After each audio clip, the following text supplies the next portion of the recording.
আমরা একটু প্যাসকেলের ত্রিভুজ, দ্বিপদী বিস্তৃতির যে প্যাসকেলের ত্রিভুজ আছে সেটা নিয়ে আলোচনা করব।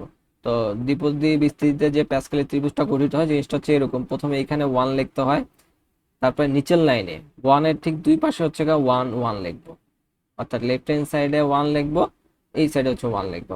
তারপরে আবার এক লাইন নিচে এই ওয়ানটার এই সাইডে হচ্ছে 1 লিখবো।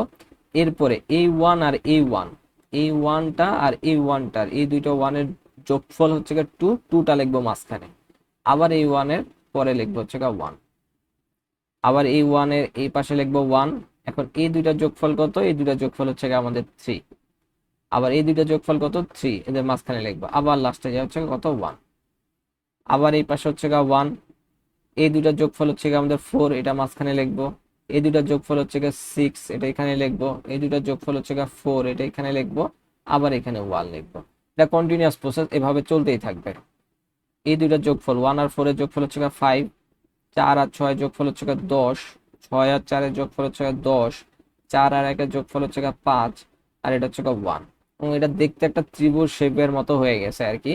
ত্রিভুজ শেপের মতো হচ্ছে, যে কারণে এটাকে বলা হয় প্যাসকেলের ত্রিভুজ দ্বিপদী বিস্তৃতির ভাষায়।